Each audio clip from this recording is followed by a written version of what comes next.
kemurahan anugerah Tuhan melimpah dalam hidup kami dari hari ke hari. Terlebih Tuhan, kami sangat bersyukur pemeliharaan perlindungan Allah yang begitu luar biasa bagi kami sepanjang hari yang kami telah lalui. Sehingga pagi hari ini kalau kami berada dalam keadaan yang sehat dan baik, dan kami boleh berada di Ka'bah Tuhan, tidak lain tujuan kami semua mau bertemu dengan Engkau. Kami haus akan Engkau Tuhan.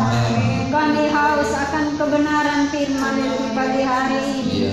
Karena Tuhan, Engkau yang mengetahui lebih dalam akan isi hati kami, apa yang menjadi kerinduan kami, apa yang kami inginkan. Hanya Engkau yang maha tahu. Sebab itu kami undang kuasa Roh Kudus tercurah di tengah-tengah kami. Pribadi-Mu ya Yesus ada di tengah-tengah kami. Berkati kami semua lewat pujian penyembahan kami. Roh Kudus-Mu Engkau alirkan dalam setiap pribadi kami, sehingga kami menikmati jamahan dan lawatan Allah yang luar biasa bagi setiap pribadi yang hadir. Ya Tuhan, hanya kami seberapa yang hadir, kami percaya Tuhan ada di tengah-tengah kami. Bersama-sama kami untuk menaikkan pujian dan penyembahan kami kepada-Mu. Bagi saudara-saudara kami yang belum hadir, tibakan dengan selamat, sehingga kami bersama-sama beribadah kepada-Mu. Dari permulaan, pertengahan hingga tamatnya, ibadah kami di pagi hari ini kami serahkan di dalam tangan-Mu. Allah Roh Kudus bekerja di tengah-tengah kami, sehingga kami semua diberkati oleh Tuhan. Juga hamba yang melayani kami Tuhan, dan hamba berbicara Roh Kudus mengurapi dia Tuhan, karena Engkau lah yang maha tahu apa yang kami butuhkan dan perlukan. Firman-Mu adalah jawaban yang pasti bagi kami setiap pribadi. Di dalam nama Tuhan Yesus kami berikan ibadah kami pada pagi hari ini. Haleluya. Silakan duduk Bapak Ibu. Terpujilah nama-Mu Tuhan, sebab Dialah Allah yang hebat, Allah yang perkasa.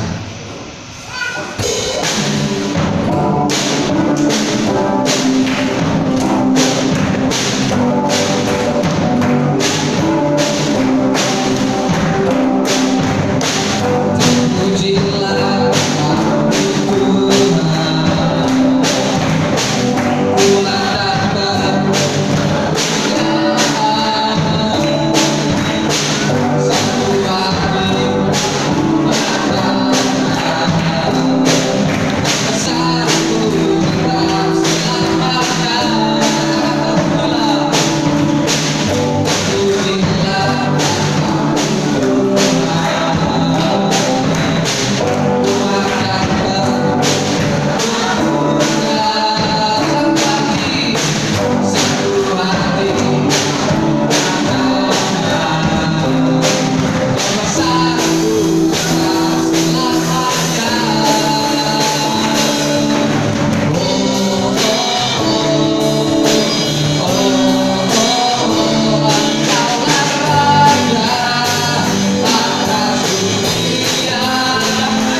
yakin?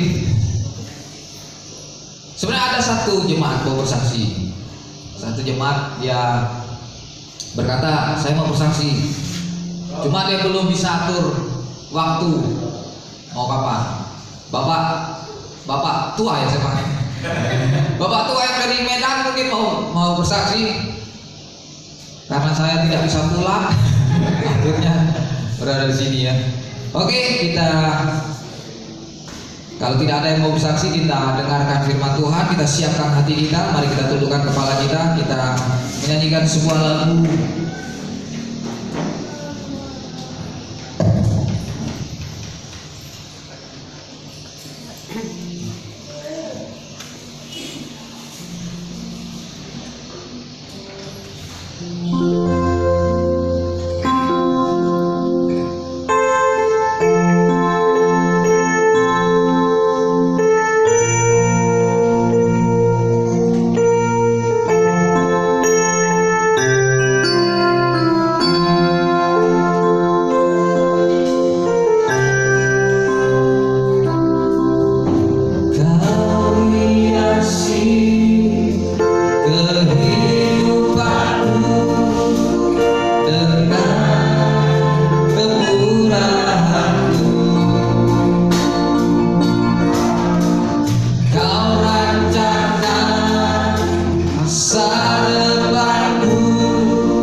dalam surga kami mengucapkan syukur Tuhan buat kesempatan hari ini bagi setiap kami untuk datang bersama-sama memuji membesarkan nama Tuhan. Kami percaya Tuhan, Roh-Mu tidak terbatas ruang dan waktu. Firman-Mu berkata 1, 2, 3 orang sepakat sehati menyembah Engkau, Engkau hadir di tengah kami Tuhan. Kami lebih dari 3 orang. Kami percaya ketika kami sepakat haus akan Engkau, Engkau akan menjamah setiap kami. Hari ini Tuhan kami berikan hati seorang murid, telinga seorang murid untuk mendengarkan sabda Tuhan. Berbicaralah Engkau Tuhan sebebas-bebasnya bagi setiap kami. Kami siap mendengar firman-Mu. Di dalam nama Yesus kami berdoa dan mengucap syukur. Haleluya. Amin. Silakan duduk semua.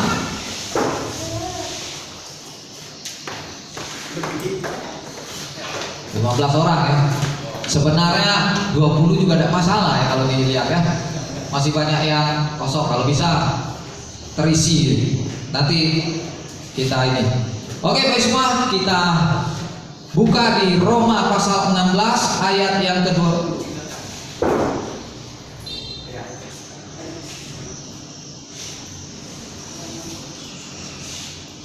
Roma pasal 16 ayat yang ke-20. Hari ini kita memperingati hari kenaikan Isa Al-Masih. Yesus mati, bangkit, dan naik ke surga. Roma 16 ayat yang ke-20. Perhatikan baik-baik semua.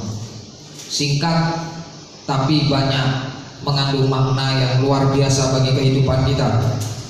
Roma 16 ayat 20. Semoga Allah sumber damai sejahtera segera akan menghancurkan iblis di bawah kakimu. Kasih karunia Yesus Tuhan kita menyertai kamu.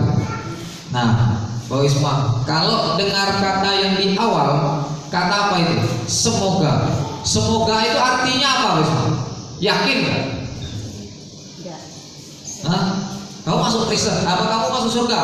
Semoga. Sesuatu yang tidak pasti.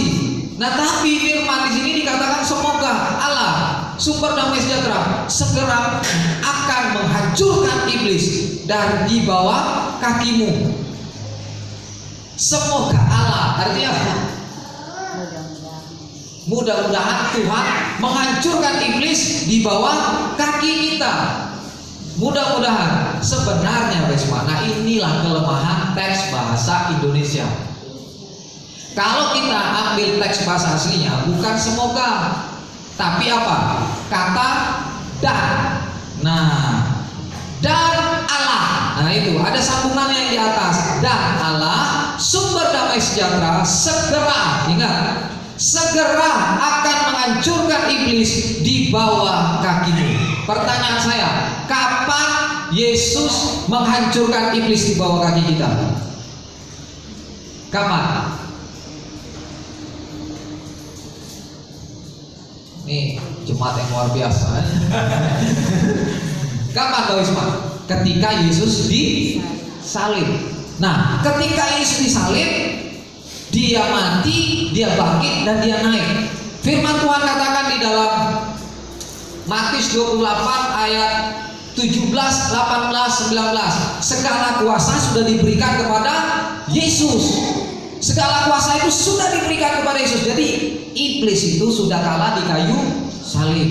Nah, kalau iblis menyerang kita, bilang harus berani gitu semua. Kalau lihat orang kerasukan, bilang apa? Woi, kamu itu sudah kalah di kayu salib. Bilang aja gitu. Iblis dari teriak-teriak langsung kecut. Artinya apa? Kita klaim dia, kamu sudah kalah di kayu salib. Nah, pasti kecut setan itu. Pasti dia kecut. Karena apa? Firman Tuhan berkata, dan Allah sumber damai sejahtera segera akan menghancurkan iblis di bawah kakimu. Nah, perhatikan ayat yang ini, semuanya perhatikan. Kenapa ayat ini berkata dan Allah sumber damai sejahtera? Bukankah untuk menghancurkan iblis kita berharap bahwa wah, dan Allah yang perkasa, dan Allah yang hebat akan menghancurkan iblis. Tapi firman Tuhan tidak berkata seperti itu. Firman Tuhan berkata dan Allah sejahtera segera akan menghancurkan iblis di bawah kakimu. Ternyata di balik kata damai sejahtera itulah senjata untuk menghancurkan iblis dalam kehidupan kita. Memang iblis sudah dikalahkan di kayu salib. Nah, kalau kita mengimani bahwa iblis sudah dikalahkan di kayu salib, bagaimana cara kita untuk melawan dia sekarang? Nah, itu menjadi pertanyaan bagi setiap kita. Musuh kita itu bukan hanya daging, tapi musuh kita apa? Penghulu di udara. Mau tidak mau, yakin tidak yakin, tetap dialah musuh kita. Penghulu di udara. Nah, penghulu itu di udara itu dia siap apa? Firman Tuhan katakan di dalam Petrus, mengelilingi kita, mengaum-ngaum dan siap menerkam, Bapak Ibu. Bukan hanya tapi diterkam kita. Nah, firman Tuhan katakan, Allah sumber damai sejahtera. Dialah sumber damai sejahtera. Segera, artinya apa? Sudah dilakukan belum?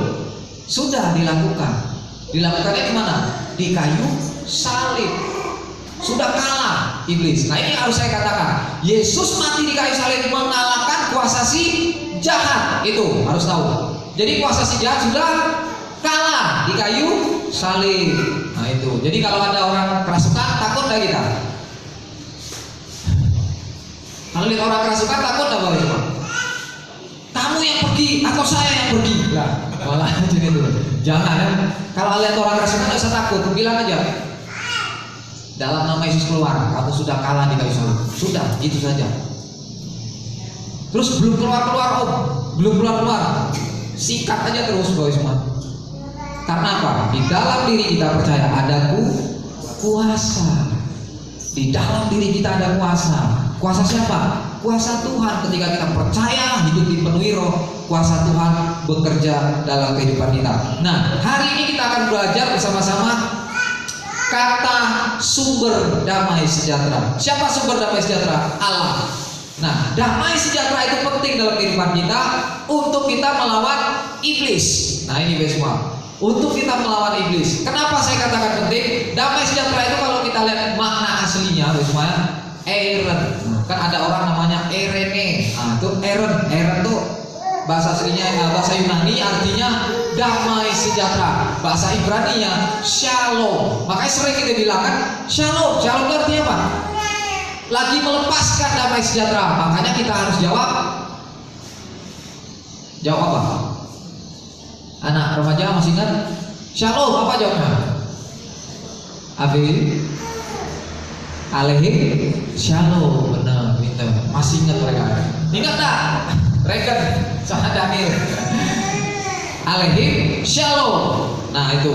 Jadi ketika kita ditanya Shalom, Alehim Shalom, saya terima berkat dan saya juga memberkati kamu. Itu artinya. Makanya kata damai sejahtera itu penting. Kita buka bersama. Kenapa damai sejahtera itu penting dalam hidup kita? 2 Petrus 1 ayat 2 sampai 3. Hari ini kita akan banyak buka Alkitab. 2 Petrus, ini penting. 2 Petrus 1.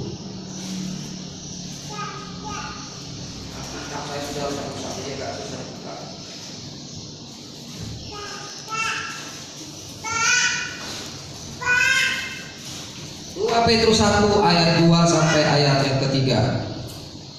Ini besok. Perhatikan. Kasih karunia dan damai sejahtera melimpahi kamu oleh pengenalan akan Allah dan akan Yesus Tuhan kita. Karena kuasa ilahinya telah menganugerahkan kepada kita segala sesuatu yang berguna untuk hidup yang saleh oleh pengenalan kita akan Dia yang telah memanggil kita oleh kuasanya yang mulia dan ajaib. Jadi gini guys, kasih karunia dan damai sejahtera tidak pernah lepas. Dua hal ini selalu berjalan bersamaan.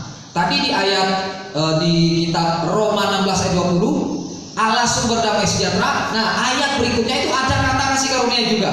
Setelah titik itu ada kasih karunia juga. Nah, di ayat 2 Petrus 1 ayat 2 sampai 3 diawali dengan kasih karunia dan damai sejahtera melimpahi kamu oleh pengenalan akan Allah. Ketika kita mencari Allah, maka kita akan dipenuhi oleh apa? kasih karunia dan damai sejahtera, kata firman Tuhan. Bahkan ayat yang ketiga dikatakan, karena kuasa ilahinya telah menganugerahkan kepada kita segala sesuatu yang berguna untuk hidup yang saleh oleh pengenalan kita akan Dia. Siapa yang ingin memiliki segala sesuatu yang berguna? Katakan. Siapa? Pasti kan? Setiap kita ingin memiliki sesuatu yang berguna. Contoh sesuatu yang berguna itu apa? Motor. Motor itu berguna untuk apa? Mengangkut kita kalau pergi kemana-mana. Pasti kita rindu. Agar apa? Agar hidup kita jadi lancar. Karena adanya motor. Nah, setiap kita kalau rindu sesuatu yang berguna, tapi ingat, berguna untuk hidup yang saleh oleh pengenalan kita akan Dia, maka kita akan dilingkupi oleh kasih karunia dan damai sejahtera Allah. Kasih karunia, anugerah Tuhan mati di kayu salib, dan damai sejahtera tidak akan pernah lepas ketika kita percaya kepada Tuhan. Tidak akan pernah hilang. Cuma pertanyaannya, dia hilang karena kita, bukan hilang sebenarnya, tapi kita sendiri yang tidak sadar bahwa damai sejahtera itu sudah ada dalam hidup kita. Bapak Ibu pernah tidak mengalami masalah yang ketika masalah berat sekali, terus kehilangan damai sejahtera? Enak tidak kehilangan damai sejahtera? Tidak enak. Tidak enak. Tidak enak sekali kehilangan damai sejahtera. Nah, kalau kita sudah sadar kehilangan damai sejahtera, otomatis kita mau, Tuhan buat hatiku damai. Tuhan buat hatiku damai. Saya percaya ketika Tante Siahan dulu mengalami proses anaknya, wah itu sampai dikejar, sampai pernah tidur sini ya Tante. Suami istri pernah ya? Oh tidak pernah, pernah di sini ya? Oh di rumah ya? Nah, pernah di rumah dikejar terus di ini, pasti hati itu awalnya nggak tenang. Damai sejahtera itu apa? Anak sendiri ya. Nah, bagaimana cara mengatasi damai sejahtera itu? Yang kita datang berdoa, Tuhan damai sejahtera-Mu jangan sampai hilang. Sebenarnya tidak hilang, tapi kita sendiri yang buat itu menjadi tidak berfungsi. Sebenarnya sudah ada. Firman Tuhan berkatakan, damai sejahtera yang kuberikan kepadamu, yang kuberikan. Setiap hal yang diberikan Tuhan itu tidak mungkin diambil lagi sama Tuhan. Itu prinsipnya Tuhan. Kalau Dia beri, tidak mungkin Tuhan ambil. Itu prinsipnya Tuhan. Jadi damai sejahtera itu ada, cuma kita tidak aktifkan dalam hidup kita. Nah itu, kalau kita aktifkan enak sekali. Akhirnya apa sekarang? Menikmati berkat Tuhan. Anak semua sudah ikut Tuhan semua. Akhirnya apa? Itulah akibat dari kita hidup di dalam damai sejahtera. Enak hidup dalam damai sejahtera semua. 2 Tesalonika 1 ayat 2. Nanti kita akan belajar 2 poin dari kata ini. 2 Tesalonika 1 ayat 2.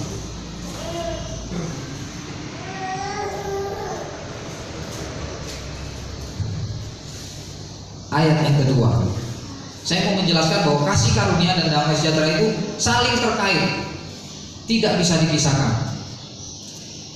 Perhatikan, kasih karunia dan damai sejahtera dari Allah Bapa kita dan dari Tuhan Yesus Kristus menyertai kamu. Artinya, kasih karunia dan damai sejahtera itu satu paket, guys semua. Tidak pernah dipisah-pisahkan. Dia satu paket. Banyak ayat sebenarnya Alkitab yang menjelaskan antara kasih karunia dan damai sejahtera itu satu paket. Tidak dipisah-pisahkan. Nah, dari hal ini guys semua, kita mengetahui bahwa, saya ulangi sekali lagi, Yesus mati di kayu salib itu adalah anugerah keselamatan yang Tuhan beri dalam hidup kita. Jadi mujizat yang terbesar dalam hidup kita bukan mujizat kesembuhan. Mujizat apa yang terbesar? Mujizat keselamatan. Itu yang terbesar. Kesembuhan itu bonus bagi kita, tapi keselamatan ketika kita imani, kita percaya kepada Tuhan Yesus sebagai Tuhan dan Juru Selamat, anugerah keselamatan itu tercurah dalam hidup kita. Kasih karunia melimpah dalam hidup kita. Damai sejahtera Allah melimpah dalam hidup kita. Nah, sekarang apa bagian kita agar damai sejahtera Allah ini terus berkarya dalam hidup kita? Yohanes 4 ayat 2, Yohanes 14 ayat yang ke-27. Nah, 2 poin ini. Yohanes 14 ayat yang ke-27. Saya akan sampaikan dengan singkat.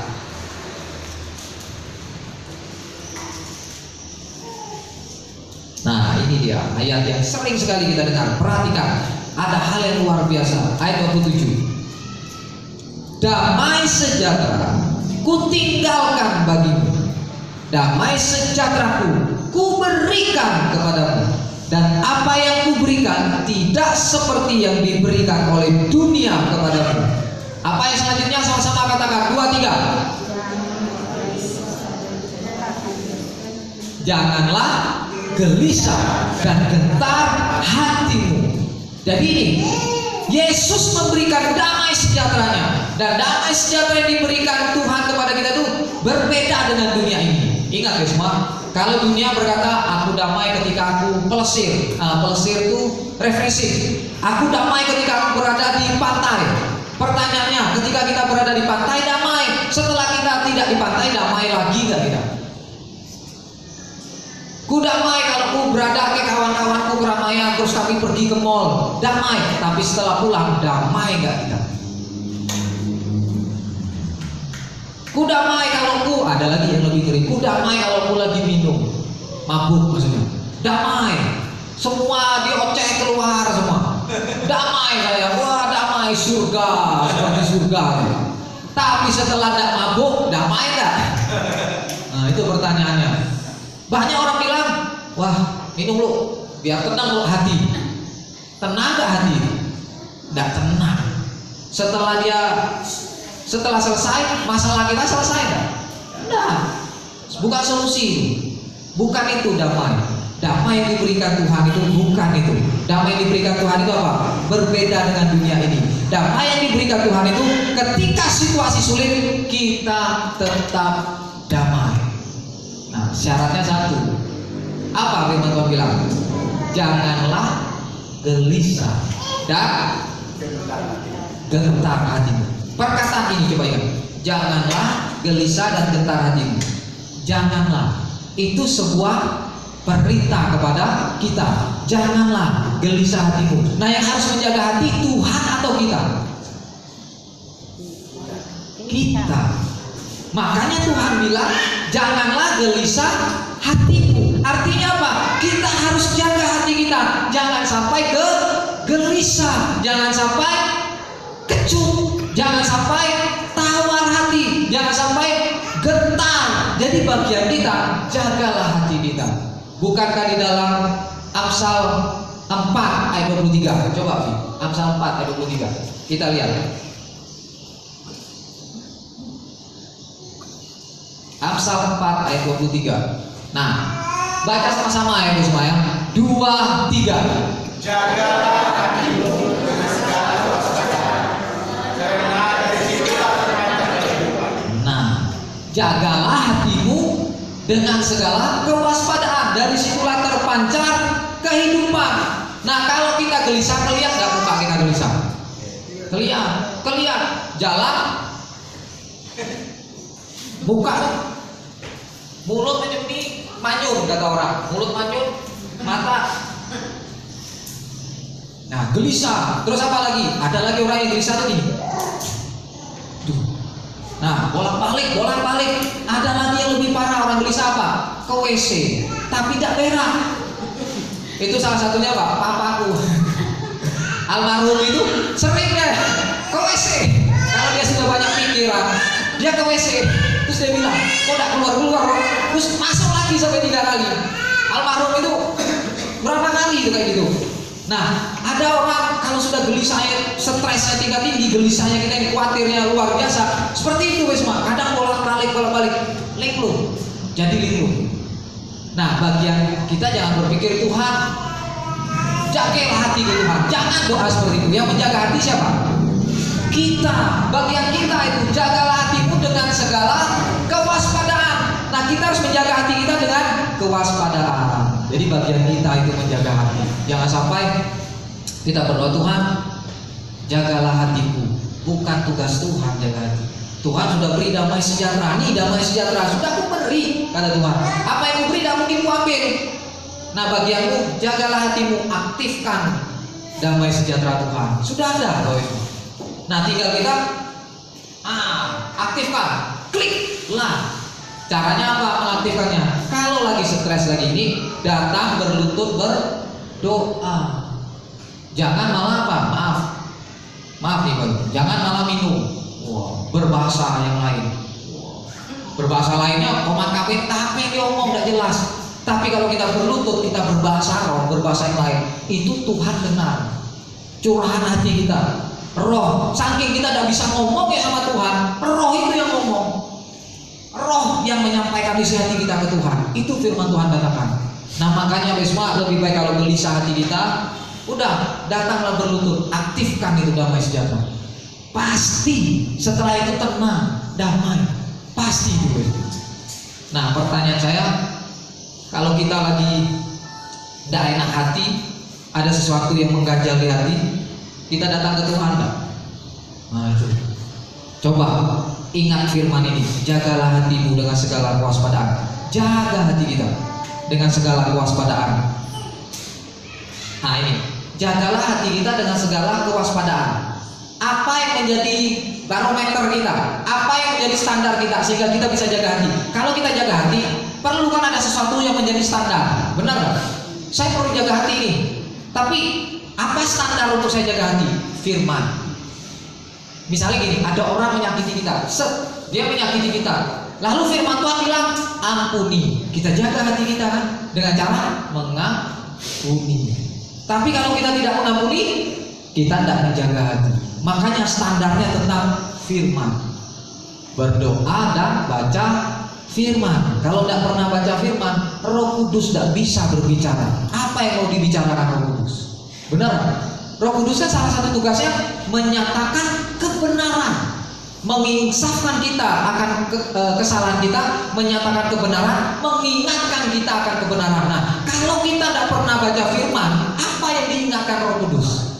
Tidak ada. Benar kan? Nah, kalau kita baca firman, Roh Kudus akan ingatkan kita akan kebenaran. Jadi guys semua, jagalah hati kita. 1 Petrus 5 ayat 7. Ini lebih waspada lagi. Ini dari peperangan terhadap diri kita sendiri. Nah sekarang lebih waspada lagi. 1 Petrus 5 ayat 7.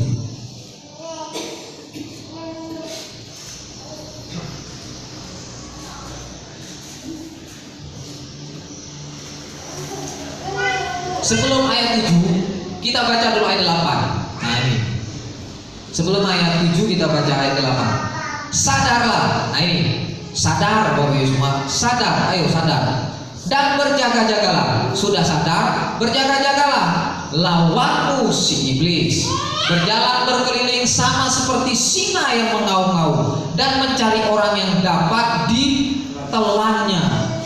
Nah ayat ini dikatakan sadarlah dan berjaga-jagalah. Ayat sebelumnya coba kita lihat. Nah ini yang penting. Serahkanlah segala kekhawatiranmu kepadanya, sebab Ia yang memelihara kamu. Baru ayat ini muncul. Sadarlah, kekhawatiran dan si iblis ada hubungannya. Kenapa saya katakan kekhawatiran dan si iblis ada hubungannya? Ketika kita mulai khawatir, apa yang terganggu dalam diri kita? Hati dan jiwa.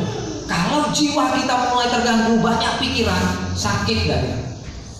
Sakit. Kalau sudah sakit parah, nah ini hati-hati. Kadang kita mulai menyalahkan Tuhan. Kita mulai menyalahkan Tuhan. Iblis itu suka kalau kita mulai tidak menyembah Tuhan lagi, mulai menyalahkan Tuhan. Setan tuh paling suka. Makanya dibilang di Alkitab dikatakan sadar, jangan khawatir, sadar ada iblis di situ. Makanya dibilang sadar. Bagian kita apa? Kalau mulai khawatir, bilang serahkanlah kekhawatiranmu kepada Tuhan, sebab Ia yang memelihara kamu. Pertanyaan saya Bapak Ibu, di saat kita paling jatuh paling dalam sekalipun, pertanyaan saya, Tuhan memelihara kita? Bapak pernah jatuh ke dalam, istri sama anak dipelihara Tuhan nggak? Bisa makan? Bisa. Dipelihara, bisa makan. Bisa kita jatuh sekalipun paling dalam, Tuhan memelihara kita. Makanya firman Tuhan katakan, serahkanlah kekhawatiranmu kepada Tuhan. Kalau khawatir, serahkan ke Tuhan. Tuhan, ini kekhawatiranku, ku cabut, ku serahkan ke Tuhan. Damai sejahtera yang kuaktifkan. Saya percaya semua, iblis tidak akan nyerang kita. Iblis nyerang karena apa? Banyak mikir. Kita mulai mikir, apa yo?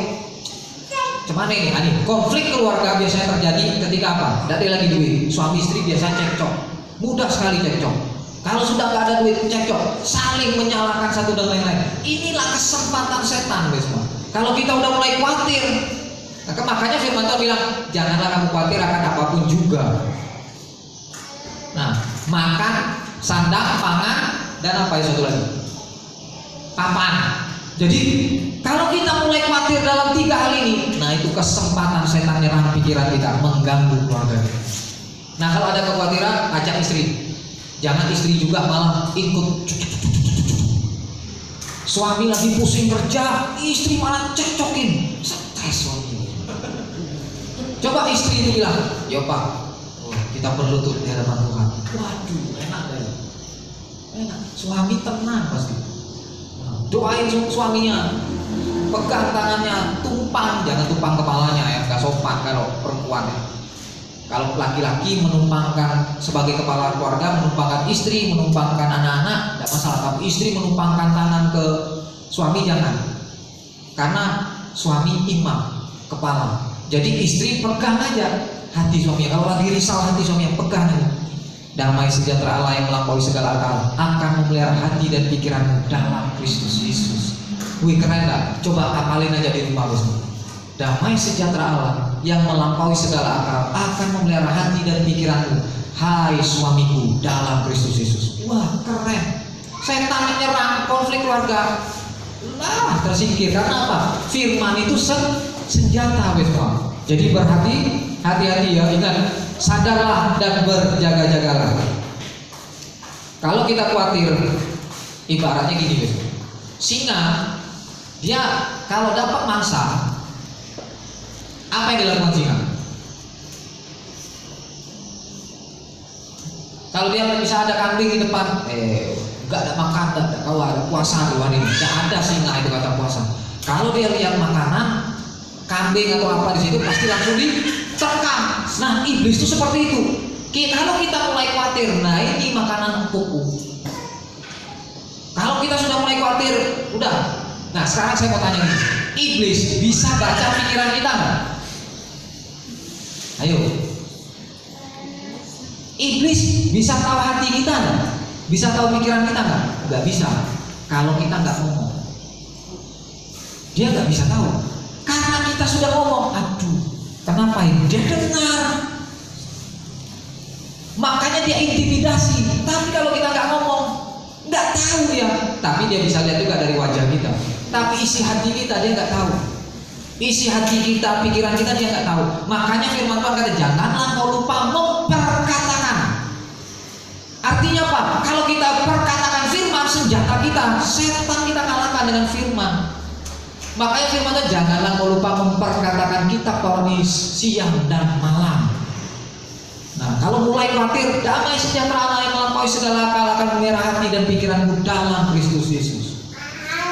Saya kalau sakit, benar-benar Bapak Ibu semua, karena saya belajar untuk mengimani.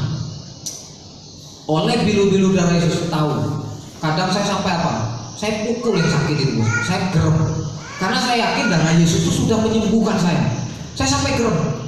Oleh bilu-bilu darah Yesus, penyakitku disembuhkan Tuhan. Oleh bilu-bilu darah Yesus. Berapa kali Ibu Gembala sering dengar keras suara saya kalau sudah nyebut itu. Oleh bilu-bilu darah Yesus, penyakit saya disembuhkan. Langsung saya bilang gini dalam hati saya, Tuhan mati bagi saya.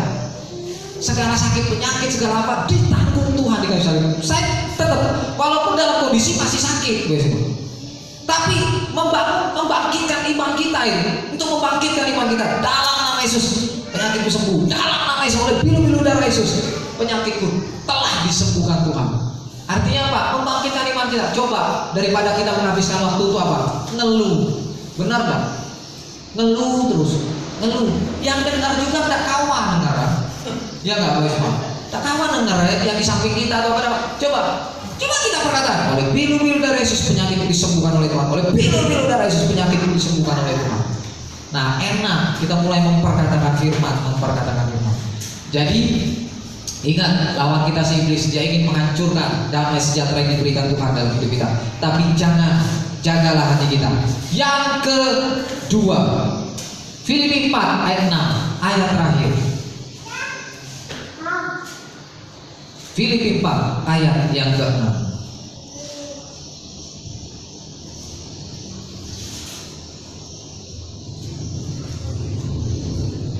Janganlah hendaknya kamu khawatir tentang apapun juga, tetapi nyatakanlah dalam segala hal keinginanmu kepada Allah dalam doa dan permohonan dengan ucapan syukur. Nah, kalau mulai khawatir, apa yang harus kita lakukan? Nyatakanlah dalam segala hal keinginanmu. Jadi kita berdoa kepada Tuhan. Kalau mulai kekhawatiran timbul, berdoa kepada Tuhan. Ya, semua. Kunci yang kedua, berdoa. Yang pertama, jagalah hati kita. Agar apa? Kita jangan khawatir. Kalau mulai khawatir timbul, ingat ayat. Nih, sama-sama kita hafalin. Sama-sama ya. Ayat yang ke-7. Ini ayat saya hafal benar, guys semua. Saya hafal, saya perkatakan terus dalam hidup saya. Dalam doa kepada jemaat pun kadang-kadang saya perkatakan ini. Yuk sama-sama katakan ini sampai 3 kali ya, kita ulang-ulang.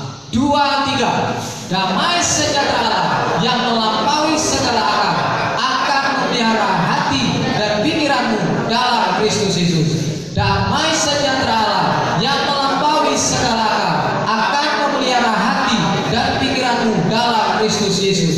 Damai sejahtera Allah yang melampaui segala akal akan memelihara hati dan pikiranmu dalam Kristus Yesus. Nah, ini penting.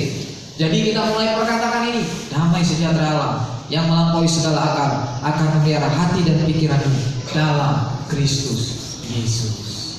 Amin. Jadi kalau ada khawatir gara-gara COVID-19, macam mana toko, macam mana gawe ini? Nah, sempat mikir gitu, jujur. Kami pun sempat mikir, Ibu Gembala, wah ada ibadah gitu, macam mana ini? Sempat mikir. Tapi tanya, saya selalu bilang ke mama saya, dulu papi perintisan aja, tidak ada jemaat, bisa makan walaupun ubi, masih ingat saya kecil, bisa makan. Nah, masa Tuhan tidak pelihara kita sekarang? Saya katakan seperti itu. Akhirnya bisa makan kan? Sampai sekarang, Bapak Ibu semua bisa makan kan? Bisa kan? Nah, bisa. Semua kita bisa makan. Nah, apa yang perlu kita khawatirkan? Yang kita khawatirkan terjadi tidak? Tidak kan? Nah, sesuatu yang kita khawatirkan itu belum tentu terjadi.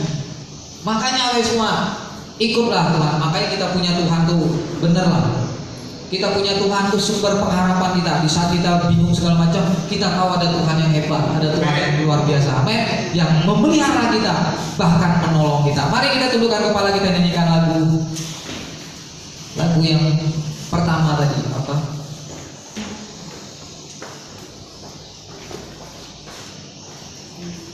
Sungguh besar setiamu. Ingat semua, Dia Allah yang setia. Dia sanggup menolong setiap kehidupan kita. Dia memelihara, bahkan menjamah setiap kita. Jesus. Mari kita renungkan firman Tuhan hari ini.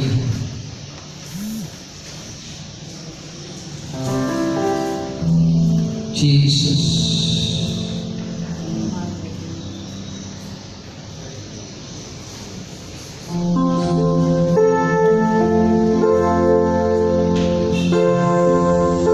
Sungguh besar setiamu, Kau nyatakan bagiku.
ku berserah di dalam kekuatanmu, ku percaya. Ku berserah di dalam kekuatanmu, ku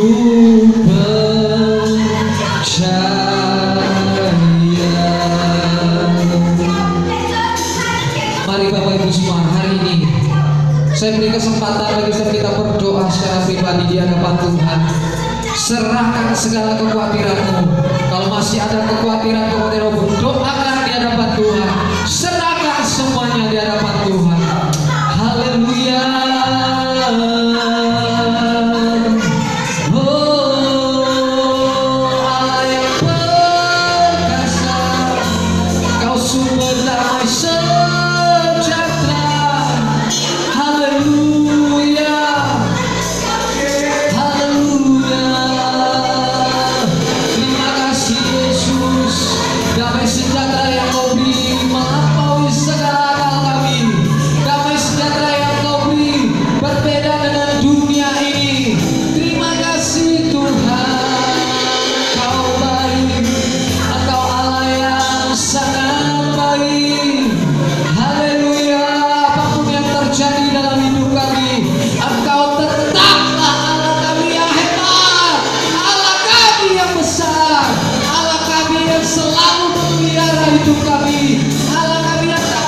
Tinggalkan kami, selalu ada. Tanganmu tidak kurang panjang untuk menolong setiap kami. Telingamu tidak kurang tajam untuk mendengar setiap doa-doa kami, Tuhan. Haleluya, haleluya. Engkaulah Allah kami, Jesus, Allah yang luar biasa. Terima kasih Tuhan, terima kasih Tuhan. Haleluya.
Terima kasih Bapa di sorga.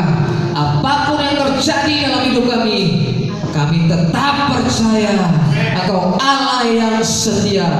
Engkau akan menolong setiap kami dengan cara-Mu yang ajaib, dengan cara-Mu yang begitu luar biasa Tuhan. Bagian kami menjaga hati kami dengan penuh kewaspadaan. Terima kasih Tuhan. Berkati jemaat-Mu yang ada di tempat ini, yang hadir hari ini Tuhan. Berkati usaha kami, apapun yang kami lakukan, ketika kami melakukannya dengan kesungguhan hati kami untuk kemuliaan nama Tuhan, maka Allah akan memberkati setiap kami. Allah akan membuat segala sesuatu yang kami sentuh dengan tangan kami menjadi berhasil, dan kami juga akan menjadi orang-orang yang beruntung. Terima kasih Tuhan. Berkati pemerintahan kami yang ada di tempat ini, berkati mereka Tuhan, biar Engkau menjaga hati mereka, Engkau terus bekerja dalam hati mereka, sehingga setiap kebijakan yang mereka keluarkan keluar dari hati mereka, keluar dari pikiran mereka yang berasal dari Engkau Tuhan.